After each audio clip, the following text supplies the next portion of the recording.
Bonjour et bienvenue dans Estime-toi, le podcast qui explore la confiance et l'estime de soi sous toutes ses formes. Ici, je m'adresse à toutes celles et ceux qui traversent des remises en question ou des transitions de vie personnelle ou professionnelle. Mon intention avec ce podcast est simple, vous donner des clés pour mieux vous connaître afin de mieux vous estimer. Parce que de mon point de vue, c'est le fondement de l'épanouissement et le moyen de trouver enfin sa juste place. À la suite du dernier épisode, qui était avec Eliette, et pendant lequel nous avons discuté de la différence de relation à l'estime de soi des hommes et des femmes, j'ai eu envie d'aller un peu plus loin et de regarder s'il est vrai que les femmes ont une estime de soi plus faible que celle des hommes et d'essayer de comprendre pourquoi. Malheureusement, ça s'avère vrai et on y reviendra. Vous avez peut-être remarqué qu'on entend plus souvent les femmes dire « j'ai peur de ne pas être à la hauteur que les hommes ». Ces phrases dans mes coachings, je les entends parfois chez des femmes qui sont brillantes, des femmes même talentueuses, investies. Et ces femmes, malgré tout, elles doutent. Et il semblerait vrai qu'elles doutent plus que les hommes. Derrière ces mots se cache en effet une réalité profonde, une estime de soi plus fragile, plus mouvante et plus conditionnée par l'extérieur, par ce qui se passe à l'extérieur et par le regard des autres. C'est une forme d'insécurité intériorisée que beaucoup de femmes portent sans même en avoir conscience. Alors aujourd'hui, j'ai décidé de vous parler de pourquoi, malgré les réussites, tant de femmes doutent et surtout, comment on peut reconstruire une estime de soi plus solide et plus apaisée quand on est une femme. Alors, qu'est-ce que dit la science sur le sujet? Alors, les études le montrent clairement. Les femmes, en moyenne, ont une estime de soi plus basse que les hommes. Une recherche a été menée sur près d'1 million de personnes dans 48 pays et cette recherche montre le même schéma. Dès l'adolescence, les garçons ont une estime de soi plus élevée que les femmes. Et cette différence, malheureusement, persiste à l'âge adulte. Une enquête de la Harvard Business Review l'a confirmé. Les femmes sous-estiment leurs compétences, tandis que les hommes ont tendance, eux, à les surestimer. Vous l'avez déjà sûrement entendu, elles postulent quand elles remplissent 80 à 100% des critères, alors que les hommes, eux, vont postuler à un poste quand ils ont 60% des critères demandés. Et pourtant, les performances réelles sont équivalentes. Alors cette différence, elle n'a rien de biologique, vous l'avez peut-être déjà compris dans cette introduction. Malheureusement, elle est culturelle et éducative. C'est notre éducation et notre société qui crée cet écart entre les hommes et les femmes. Alors bien évidemment, cela commence dès l'enfance, parce que, en fait, on ne raconte pas la même histoire aux filles et aux garçons. Repensez-vous à votre enfance, ou peut-être, si vous avez des enfants, réfléchissez à ce que vous dites à vos enfants, ou ce que vous disiez à vos enfants quand ils étaient petits. À vos filles, vous leur disiez très certainement « sois gentille », « fais attention à ne pas déranger », « sois poli ». Alors qu'aux garçons, vous aviez peut-être plutôt tendance à dire « vas-y, ose, ce n'est pas grave si tu tombes ». Et j'en ai pris conscience moi très tôt. Je me suis vue faire avec mes garçons et avec ma nièce par exemple. Bien évidemment, je ne disais pas la même chose à mes garçons et à ma nièce. La conséquence de ça, c'est qu'on apprend très tôt aux garçons que leur valeur vient de ce qu'ils font, de leurs actions. Alors qu'en fait, on apprend aux filles à se préoccuper beaucoup plus de ce qu'elles sont pour les autres. Dès l'enfance, les garçons reçoivent la permission d'agir. Les filles, elles, reçoivent la permission d'être aimées. Le résultat de ça, c'est que beaucoup de femmes apprennent à se voir à travers le regard d'autrui. Elles développent une estime que l'on va dire conditionnelle. Leur estime monte quand elles ont le sentiment qu'elles plaisent et leur estime va chuter quand elles ont le sentiment qu'elles déçoivent. Et c'est bien ce que décrit le psychiatre Christophe André. Il nous rappelle dans ses livres qu'une estime qui dépend trop du regard et de la validation des autres, qui dépend trop de la conformité, est une estime fragile et c'est une estime qui va fatiguer, qui va demander de l'énergie. Voilà.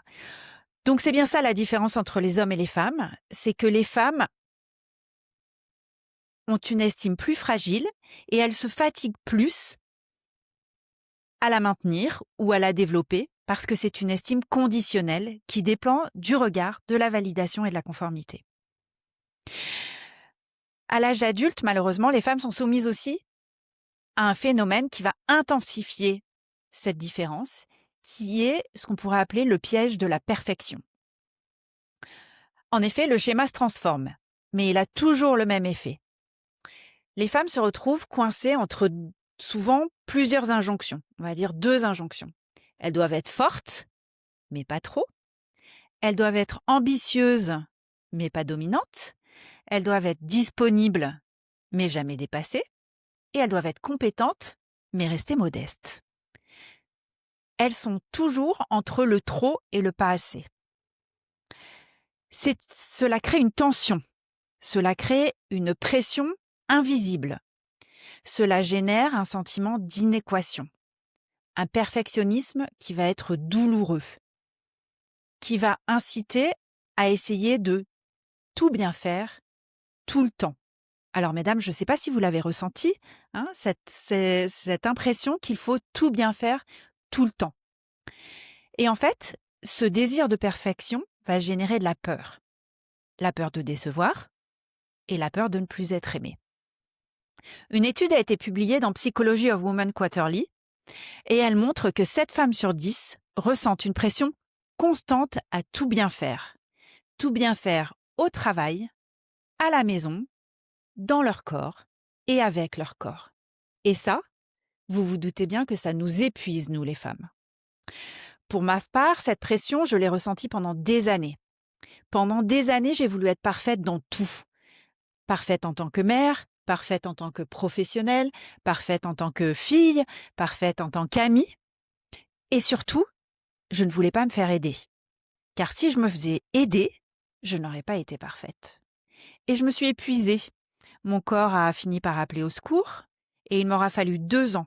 2 ans pour enfin écouter mon corps, l'écouter vraiment et arrêter de vouloir être parfaite dans tout. J'avais envie aussi de regarder un peu ce qui se passe dans le monde professionnel. Et finalement, c'est un lieu, le monde professionnel, où cette fragilité des femmes devient clairement visible. Le milieu professionnel est un espace où la comparaison, la compétition et les codes sont encore très masculins. Un espace où il faut souvent se battre pour exister, parfois même pour parler. Les femmes y sont plus sujettes au syndrome de l'imposteur. Ça a clairement été démontré. Elles réussissent parce qu'elles sont aussi compétentes que les hommes, mais souvent elles doutent plus de mériter leur poste. Elles ont le sentiment qu'elles ont eu de la chance, ou que si elles réussissent, c'est parce que les autres ont été bienveillants avec elles. Pourtant, elles travaillent parfois 2 fois plus pour prouver ce qu'elles savent déjà. Des études montrent par exemple que dans les réunions, une femme doit souvent intervenir 3 fois plus pour être entendue autant qu'un homme. Et quand elle s'affirme trop, souvent, on va la juger autoritaire. Et quand elle se tait, on va la trouver qu'elle est invisible. C'est donc une équation impossible pour la femme, ou en tout cas difficile, et qui, là encore, use l'estime de soi. Ce n'est pas que les femmes manquent de confiance, c'est qu'elles évoluent dans des structures qui valorisent encore la présence, la performance et le culot, plus que l'écoute, la nuance et la coopération, qui sont là plutôt des qualités de la femme. Et cette asymétrie crée une blessure, celle de se sentir à côté du modèle. Beaucoup de femmes ne se sentent pas à leur place dans l'entreprise, elles se sentent à côté. Alors la solution, elle n'est pas de devenir plus dure. Et vous l'avez vu, les femmes qui prennent l'option de devenir dures, de devenir des sortes d'hommes dures et bruyantes, sont souvent critiquées. La solution, c'est pas que les femmes changent et se collent au modèle masculin. La solution dans l'entreprise, c'est vraiment de changer le modèle, de bâtir des environnements où la valeur se mesure autrement, où la valeur se mesurerait sur des critères qui seraient plus ceux des femmes. Alors, pour faire changer les environnements de travail, pas d'autre solution que de laisser plus de place aux femmes. C'est pour cela qu'il est important que les femmes soient plus représentées dans tous les échelons de l'entreprise. L'entreprise ne changera pas et ne sera pas plus adaptée aux femmes si elles ne sont pas plus présentes. C'est vraiment le seul moyen pour permettre que les environnements soient plus adaptés au type de reconnaissance dont les femmes ont besoin. Donc, mesdames, il faut que nous continuions à faire notre place en entreprise pour y être plus présentes et pour que le modèle de l'entreprise soit plus adapté à nos besoins et à nos façons d'être, et que nous n'ayons pas à nous adapter à ce modèle. La dernière chose est que dans la société actuelle, le poids du regard joue aussi un rôle très important. Et il joue un rôle très important sur nous les femmes. Notre époque est celle du montrer. C'est celle du faire semblant. C'est celle du se faire voir. C'est celle de travailler son image. Et malheureusement, les réseaux sociaux sont devenus des miroirs déformants. On y projette un bonheur parfait, des corps parfaits, des vies parfaites, des femmes parfaites. Et malheureusement, ce miroir, il touche plus durement les femmes. Parce que le corps des femmes reste le premier support de jugement. Leur apparence, leur image reste, leur âge aussi, reste un vrai focus. Être une femme, c'est vivre sous une lumière constante qui éclaire nos corps non parfaits, nos corps qui vieillissent. Et ce regard permanent finit par sculpter nos croyances.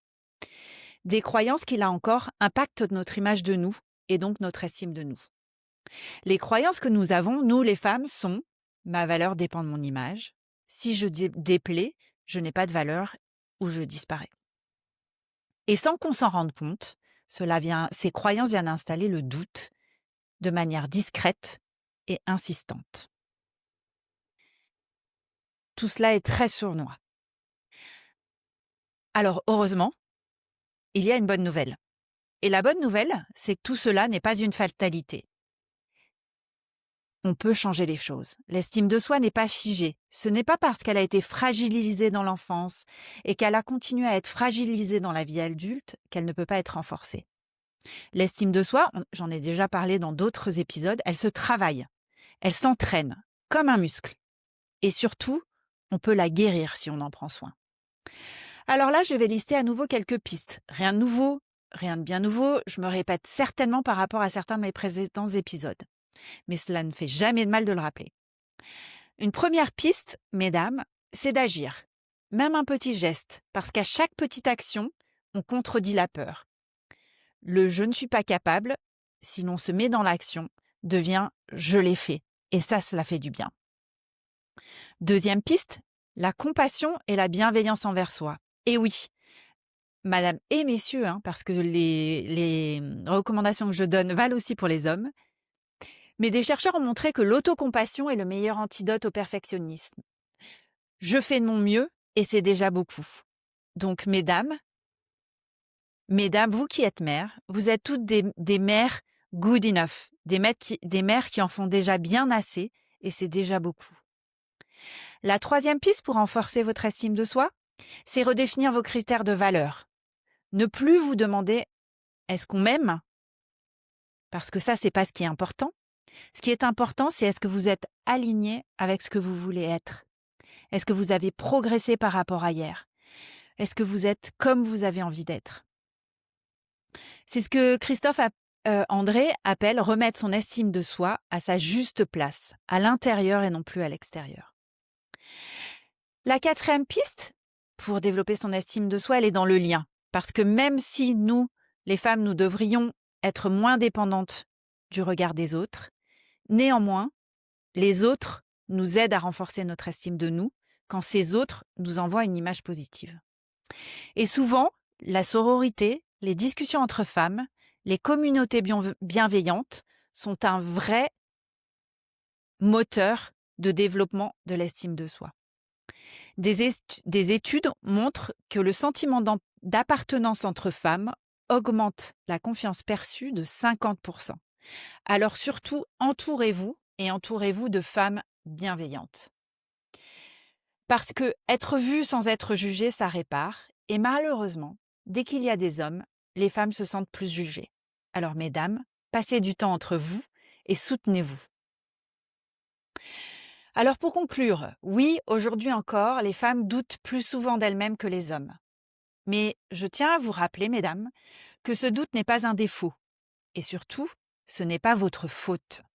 Ce n'est pas votre faute car c'est une trace culturelle. C'est la résultante de l'éducation que vous avez eue et de notre société. C'est la résultante de siècles où la valeur dépendait du regard des autres pour les femmes. Reconstruire son estime de soi, c'est reprendre son pouvoir. Alors reprenons notre pouvoir. C'est se donner l'autorisation de ne plus être la version attendue de soi, mais de devenir sa propre référence. L'estime de soi, ce n'est pas tout avoir compris, tout savoir, ce n'est pas ne plus douter, c'est avancer, même quand le doute est là. Et ça, cette force, les femmes l'ont. Elles l'ont montré au cours des siècles précédents. Alors, mesdames, prenez soin de vous, soyez bienveillantes avec vous-même et envers les autres femmes. Vous avez le droit et le pouvoir de prendre votre juste place. Je vous remercie d'avoir écouté cet épisode d'Estime-toi. Si cette réflexion vous a parlé et que vous connaissez autour de vous des femmes qui doutent d'elles, faites-leur suivre ce podcast. Je suis sûre qu'il les inspirera. Merci à vous.